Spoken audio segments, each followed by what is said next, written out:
किसी किसी पोस्ट पे होंगे, सबको बनाने में जो रोल मिला है वो माँ का मिला है,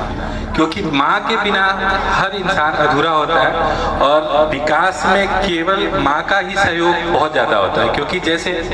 रामायण में रामचरितमानस में कोट है, ऊत कपूत हो सकता है लेकिन माता नहीं सुनी कुमाता, मतलब माँ कैसी भी हो वो अच्छी ही होती है, कभी कुमाता नहीं होती है। और जैसे हम अपना ही बताते हैं कि हमारे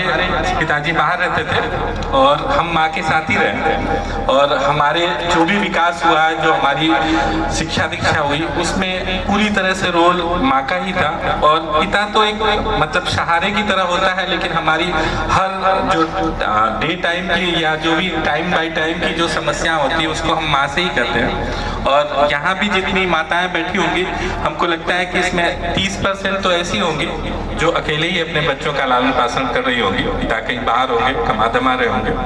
तो इसलिए और ऐसे कार्यक्रम जैसे, और जब पिता बच्चा कुछ बन जाता है, जैसे हम आप कुछ बन जाते हैं तो हम लोग यही कहते हैं कि हम उनके लड़के हैं, लेकिन माँ का कभी भी नाम बहुत कम आता है, जबकि बनाने में सबसे ज्यादा योगदान माँ का है। तो इसलिए हम इन सारी माँओं को अपना सादर प्रणाम करते हैं कि जिनकी मेहनत इतनी है और श्रेय बहुत कम है। ऐसे में भैया के प्रोग्राम की याद आती है, जो कि भैया एक मातृत्व सम्मेलन कराते हैं, जिसमें जो माएँ हैं अपने बच्चे के लिए निस्वार्थ भाव से करती रहती हैं। और हमारा ये पुरुष प्रधान समाज है, माँ को ज़्यादा सम्मान भी नहीं देता है, फिर भी भैया की कोशिश है और इस कोशिश का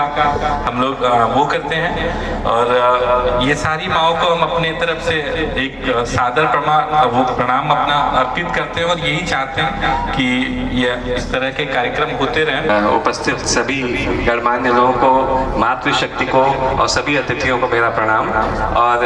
मैं सबसे पहले तो इस शानदार इस प्रकार के आयोजन के लिए मैं विजय भैया को और सारी मैनेजमेंट टीम को बहुत बहुत बधाई देना चाहता हूँ। उच्च कोटि के सारे जो भी प्रोग्राम्स आप लोगों ने आयोजित किए हैं, और बहुत कुछ जैसा सीखने को, जो स्पेशली जो सोशल मीडिया वाला प्रोग्राम था तो बहुत ही प्रासंगिक है। और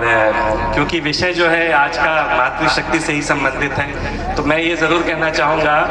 कि विकास की प्रक्रिया में, किसी भी बच्चे की विकास की प्रक्रिया में, जो भी बच्चे का मानसिक विकास होना है, शारीरिक विकास होना है, कभी कभी आध्यात्मिक विकास भी होना है, तो उसमें रास्ते में जो भी बाधाएं आती हैं, जो भी कांटे आते हैं, जितने प्यार से एक माँ सभी चीज़ों को दूर करती रहती है, कभी कभी तो बच्चों को पता भी नहीं चलता है और उसके कांटे हट जाते हैं रास्ते से। तो मातृशक्ति को मेरा प्रणाम। और क्योंकि अभी विजय भैया ने जैसा कि कहा कि आप अपने विषय से भी संबंधित कुछ कहें, तो मैं दो बातें ज़रूर बोलना चाहूँगा कि एक तो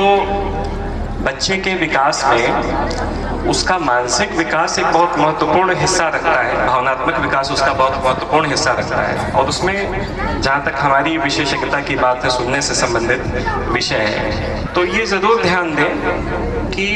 बच्चा जब पैदा होता है और अगर उसके सुनने की शक्ति कुछ कम है तो उसकी लर्निंग एबिलिटी यानी सीखने की क्षमता भी कम हो जाती है। और अच्छा समझने के लिए, अच्छा बोलने के लिए, अच्छा सामाजिक जीवन जीने के लिए अच्छा सुनना बहुत आवश्यक है। तो इस चीज़ को जरूर ध्यान दें कि कहीं ऐसा तो नहीं कि हमारा जो बच्चा है वो कुछ कम सुन रहा है। ये जिम्मेदारी, और सबसे पहले हम लोगों ने देखा है माँ को ही पता चलता है कि बच्चा शायद कुछ कम सुन रहा है। तो इसके लिए तमाम व्यवस्थाएं होती हैं, इसके लिए तमाम प्रोग्राम्स भी